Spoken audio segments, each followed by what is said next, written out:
Hello guys, welcome back to my channel.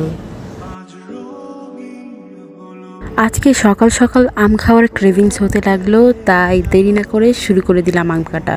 আর একই সাথে আজকে ওয়েদারটাও অনেক সুন্দর ছিল, আর আমার হাতটাও কেটে গেছিলো আনফরচুনেটলি একটা আম কাটতে গিয়ে। আর আরও কিছু কাজ করেছি আমরা কিছু করলে রুমমেটরা সবাই মিলে একসাথে করি মজার সাথে। প্রথমে আম ভর্তা করার জন্য আমগুলাকে ভালো করে ছিলে এগুলাতে মরিচ দিয়ে দিবা, তারপরে চিনি দিয়ে দিবা, একই সাথে লবণও দিবা, কারণ ইটস লাইক এ রিলেশনশিপ যেটাতে টক মিষ্টি ঝাল সব কিছুই থাকে। You know what I mean. Finally অনেক বেশি মজা হয়েছিল, আমরা 4 জন ছিলাম টোটাল। দেন আমি স্নান করার আগে একটা হেয়ার প্যাক বানিয়ে নিয়েছিলাম, এটাতে আমি দিছি অ্যালোভেরা এবং সাথে দিয়েছিলাম প্যারাশুট তেল, আর দিয়েছিলাম পরিমাণ মতো চায়ের লিকার। মুখে দিয়ে দিয়েছিলাম অ্যালোভেরা যাতে মুখটা আরও বেশি গ্লো করে, কিন্তু কাজের কাজ জানি না কী হয়েছে।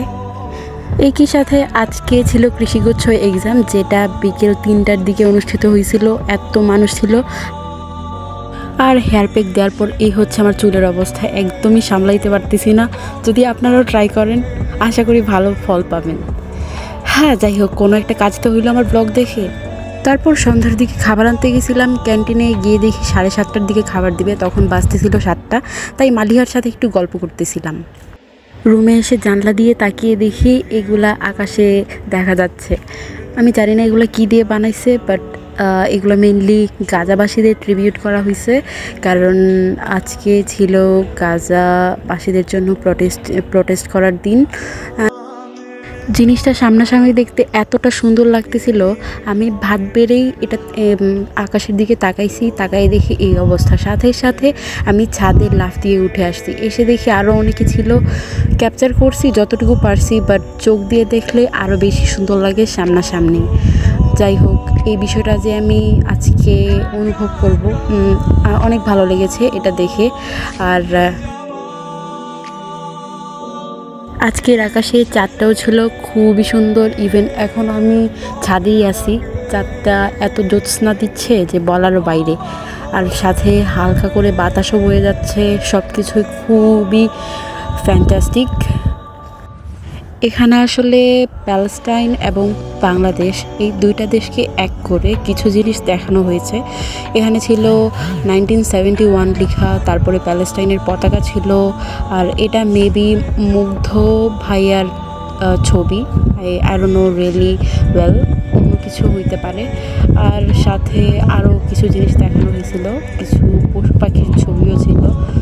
এগুলো আসলে কী দিয়ে বানাইছে সেটার কিউরিয়াসিটি আমার এখনও আছে, যদি কেউ জেনে থাকেন অবশ্যই কমেন্টে জানাবেন। আর পাশাপাশি অনেক মানুষ এখানে চিৎকার করতেছিল, আমি গানও গাইতেছিলাম, গুনগুন করে আমরা গান গাইতেছিলাম, মানে অনেক ভালো একটা সময় কেটেছে। এটা কি লেখা ছিল ঠিকভাবে দেখা যায় নাই। আসলে এই যে বিল্ডিংটা দেখা যাচ্ছে এটা হচ্ছে শেখ কামাল ভবন, যেখানে আমরা ক্লাস করি। সাথে ডিএম ফিশারিজ আরও কয়েকটা ফ্যাকাল্টিও ক্লাস করে এখানে। আরও একটা আশ্চর্যের কথা হচ্ছে আজকে চাঁদের ছবিটা, চাঁদের যে ভিডিওটা, এটা ফোনেও অনেক ভালোভাবে আসছিল, আর সামনাসামনি আরও বেশি সুন্দর লাগতেছিল। খাওয়া শেষে রান্নাঘরে আইসা দেখি এখনও ওই এতিম গ্লাসটা এখানেই আছে। ভাই, তুমি যাও না কেন? তোমার মালিকের কাছে যাও না কেন? সকাল থেকে তুমি এখানেই আসো, কেউ তোমাকে নিচ্ছে না? হায় হায়। রান্নাঘরটা আমার অনেক ভালো লাগে, কারণ এখানে দাঁড়ায় গানও গাওয়া যায়, যা ইচ্ছা তাই করা যায়, কোনো সমস্যা নাই, অনেক চিল। তাহলে আজকের ব্লগটা এখানেই শেষ করছি। ভালো থাকবেন, সুস্থ থাকবেন, আর ভিডিওটি ভালো লাগবে অবশ্যই লাইক এবং কমেন্টস করলেই হবে, শেয়ার দিতে হবে না। আর আমার পাশে থাকবেন। আপনার পরিবারের সবাই সুস্থ থাকুক এবং ভালো থাকুক। টাটা।